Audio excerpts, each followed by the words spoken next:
खुशामदीद दोस्तों, हमारे लिए आज बहुत ही खुशी का मकाम है क्योंकि आज हम आपसे अपनी पहली वीडियो जो है वो शेयर करने जा रहे हैं इस अदब की बात चैनल पे।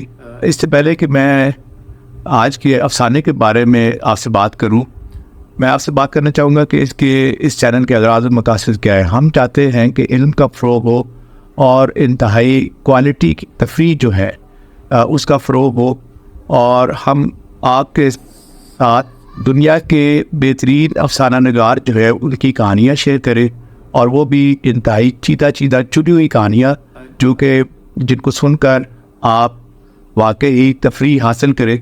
इसके साथ साथ हम आइंदा आपसे चंद ऐसी अजीम किताबें जो हैं उनका भी कंटेंट शेयर करेंगे आसान अल्फाज में, मुख्तसर सी वीडियोज़ में, जो कि आपको ज़िंदगी के बारे में बताएगा और जीने और अच्छे तरीके से ज़िंदगी बसर करने के हवाले से भी आपको मालूमात मिलेंगी। तो हम आते हैं आज की कहानी के बारे में। आपको बताते हैं इस कहानी का नाम है खुली खिड़की या ओपन विंडो, इसका अंग्रेज़ी में टाइटल है, और इसे एक बरतानिया के अजीम मुसन्निफ़ H.H. मनरो, हेक्टर ह्यू मनरो ने लिखा।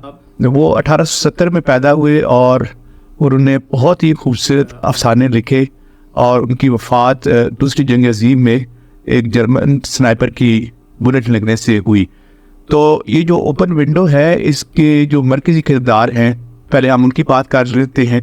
इसमें एक नौजवान है फ्रेंटन नटल, एक लड़की है 15 साल की जिसका नाम है वीरा, एक वीरा की जो खाला है मिसेस सैम्पल्टन। तो ये 3 मरकज़ी किरदार हैं। तो ये कहानी जो है बरतानिया का एक गांव है, वहाँ ये इस वाक़या पेश आता है।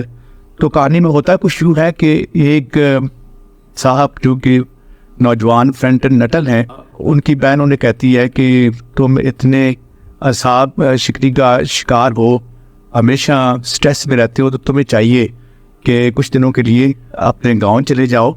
मैं 4 साल पहले वहाँ पे गई थी और मैंने बहुत अच्छा वक्त गुजारा, बहुत ही खुशगवार माहौल था, लोग बहुत अच्छे थे, और मैं तुम्हें चंद तारीफ़ी रुपये भी लिख कर देती हूँ वहाँ के लोगों के नाम, और तुम बहुत अच्छा वक्त गुजारोगे और तुम ठीक भी हो जाओगे।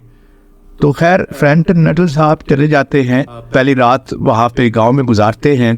तो अगले दिन पिछले टाइम पे तकरीबन शाम से कुछ वक्त पहले वो एक रुका लेकर मिसेस सैम्पल्टन के घर के बाहर आते हैं और दरवाजे पे दस्तक देते हैं।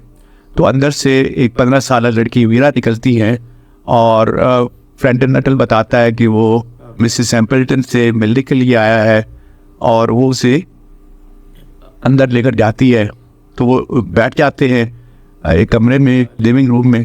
तो कहती है कि मिसेस सैम्पल्टन अभी आती है, लेकिन आप मुझे ये बताइए कि आप कब आए और आप मिसेस सैम्पल्टन के बारे में क्या जानते हैं। तो वो बताता है कि मैं अभी कल ही आया हूँ, और मैं तो मिसेस सैम्पल्टन क्या किसी के बारे में भी इस गांव में बिल्कुल नहीं जानता। तो वो लड़की कहती है अच्छा, और इसके साथ ही वो खिड़की की तरफ देखती है। बेसिकली वहाँ पे एक फ्रेंच विंडो है जो कि छत से लेकर फर्श तक है, और वो खुली हुई है। तो साथ ही वो कहती है वीरा कि आप यकीनन हैरान हो रहे होंगे कि अक्टूबर का महीना है, हल्की हल्की खुशकी पड़ रही है, लेकिन ये खिड़की खुली हुई है। फ्रेंटन नटल कहता है कि खैर सर्दी इतनी ज़्यादा तो नहीं है, लेकिन आप बताएं कि ये खिड़की क्यों खुली हुई है। तो वीरा कहती है कि मैं आपको क्या बताऊं, आज से 3 साल पहले इस घर में एक अंदरनाक वाक़या हुआ था। मिसेस सैम्पल्टन जो है मेरी खाला, और उनके खामिंद और उनके 2 भाई राइफलें लेकर अपने एक हमारा जो भूरे रंग का स्पेनियल डॉग है उसके साथ वो शिकार करने के लिए गए थे। तो हुआ कुछ यूँ कि जंगल में वो सब लोग एक दलदल में फंस गए, और उनकी लाशें भी नहीं मिली, और वो वापस नहीं आए। तो ये हमारा बड़ा हादसा हुआ। तो वो अफसोस का इजहार करता है। तो वो कहती है लेकिन असल बात यह है कि मेरी जो खाला है ना, वो कुछ वहमी सी है। वो अब भी ये यकीन करती हैं कि उनके खावंद और उनके दोनों भाई एक दिन ज़रूर वापस आएंगे, और इसी यकीन के तहत वो ये जो खिड़की है इसे खुला रखती हैं कि वो ज़रूर वापस आएंगे। तो ये बात होती है और इतनी देर में मिसेस सैम्पल्टन आती हैं, अलेक्स के बाद उसका हाल पूछती हैं और साथ ही वो खिड़की की तरफ देखना शुरू कर देती है और कहती हैं कि अभी देखना थोड़ी देर में जो है ना मेरे खावंद और मेरे दोनों भाई भी आ जाएंगे, वो शिकार खेलने गए हुए। तो ये सुनकर फेंटन नटल बड़ा ही हैरान और परेशान होता है कि ये वाकई वीरा सही कह रही थी कि वह भी औरत हैं। और तो वो उससे पूछती है कि तुम अपने बारे में बताओ, और मुसलसल खिड़की की तरफ देखती रहती है। तो वो बताता है कि बेसिकली उसे असाब शिकनी का मर्ज है, उससे बड़ी स्ट्रेस रहती है, तो इसलिए वो गांव में आया हुआ है। इतनी देर में अचानक मिसेस सैम्पल्टन कहती हैं कि वो देखो वो आ भी गए। तो फेंटन नटल हैरान होकर खिड़की से बाहर देखता है तो वहाँ पे उसे जो शाम का मलकजा सा अंधेरा होता है, हल्की हल्की रोशनी होती है, उसमें उसे 3 लोग राइफलों समेत नज़र आते हैं और एक भूरे रंग का कुत्ता भी उनके साथ होता है। तो वो परेशान होकर वीरा की तरफ देखता है और वीरा के चेहरे पे इंतहाई खौफजदगी के आसार होते हैं। वो खौफजदा भी नज़र आ रही होती है और उसके चेहरे पे हैरत के भी आसार होते हैं। वो फिर खिड़की की तरफ देखता है और फिर वो अपना हैट उठाता है और खिड़की से निकलकर बाहर भागता हुआ जाता है। वो उन लोगों से टकराते हुए बचता है और अपनी साइकिल उठाता है और भाग जाता है। तो खैर इतनी देर में मिसेस सैम्पल्टन के खावंद जो है वो खिड़की से अंदर दाखिल होते हैं और कहते हैं कि आज शिकार बड़ा अच्छा रहा, लेकिन ये नौजवान कौन था, हमें देखते ही भाग गया। तो मिसेस सैम्पल्टन कहती हैं कि बड़ा अजीबो-गरीब शख्स था, बस जितनी देर बैठा रहा तो अपनी बीमारी के बारे में ही बातें करता रहा। मुझे तो समझ नहीं आई कि ये क्यों भाग ही गया। हो सकता है ऐसे कुत्तों से डर लगता हो।